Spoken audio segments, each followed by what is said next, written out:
দুনিয়াতে বাবা আর মায়ের পরে একমাত্র দেখবেন যে আপনার ফুফি আপনার জন্য বেশি কাঁদবে, আবেগী হবে, আপনার বিপদে ছুটে আসবে। অথচ লক্ষ্য করবেন আমাদের এই ফুফিরাই সমাজে সবসময় অবহেলিত থাকে। আমরা সবসময় খালা বাড়ি যাই, নানা বাড়ি যাই, মামা বাড়ি যাই, কিন্তু ফুফি বাড়িতে কেউ যাই না। ফুফিরা কেন যেন একটু অবহেলিত থাকে। দেখবেন যে আমাদের সমাজে, আমাদের পরিবারে অনেক ফুফি আছে খুবই অবহেলিত, খুবই গরিব, কিন্তু আমরা কখনো তার খবর রাখি না। অথচ সেই ফুফি অথচ সেই ফুফি আপনি যখন বিপদে পড়বেন, আপনি যখন অসুস্থ হবেন, দেখবেন যে সবার আগে দৌড়ে আসবে।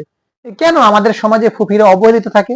আমরা অনেক আছি আমাদের সমাজে, দেখবেন যে আমরা খালা বাড়ি যাই, নানা বাড়ি যাই, কিন্তু ফুফি বাড়ি যাই না। কেন যাই না সেটা আমরা নিজেরাই জানি না। কিন্তু ফুফিরা দেখবেন যে আপনি যখন জন্মগ্রহণ করবেন সবার আগে ছুটে আসবে, আপনাকে আদর করবে, কোলে পিঠে করে মানুষ করবে, সারা জীবন আপনার দুঃখে কষ্টে তারা পাশে থাকবে।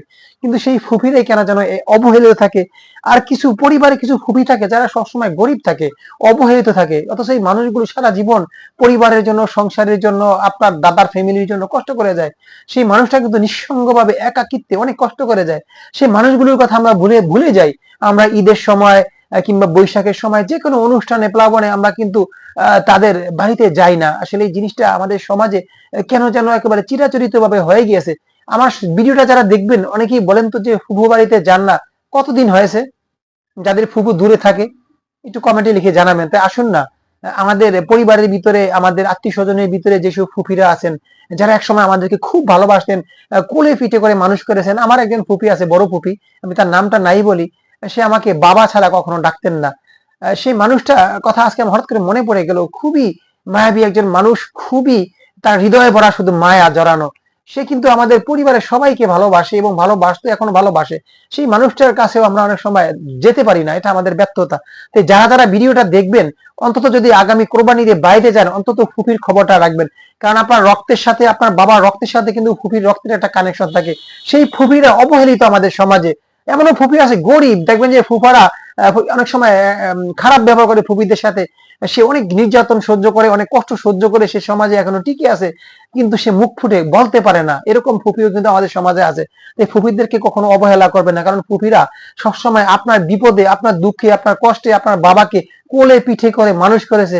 যদি সে বড় হয়ে থাকে, এমনকি আপনার দাদার ফ্যামিলির জন্য তার অবদান কিন্তু অনেক। আর সেই ফুফুকেই আমরা ভুলে যাই। আমরা দূর সম্পর্কের আত্মীয়ের খোঁজ খবর নেই, আমরা মায়ের বাড়ির আত্মীয়দের খবর বেশি নেই, শ্বশুর বাড়ির আত্মীয়দের খবর বেশি নেই, কিন্তু আমরা আমাদের কাছের যে ফুফুরাই আমাদেরকে একসময় কোলে পিঠে করে বড় করেছেন, সেই ফুফুদের কথা ভুলে যাই। এটা আসলে আমাদের সমাজে কেন যেন হয়ে আছে, এটা খুবই দুঃখজনক। তাই আজ থেকে যারা ভিডিওটা দেখবেন অবশ্যই একটু ফুফির খোঁজ খবর রাখবেন।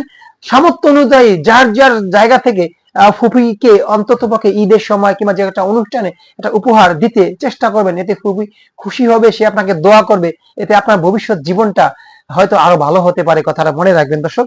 আছে কথাটা আমার মনে পড়ে গেল হঠাৎ করে, জন্য ভিডিওটা করলাম। আশা করি কেউ মনে কিছু করবেন না। যদি কারো হৃদয়ে আঘাত লেগে থাকে ক্ষমা করে দিবেন। আল্লাহ হাফেজ।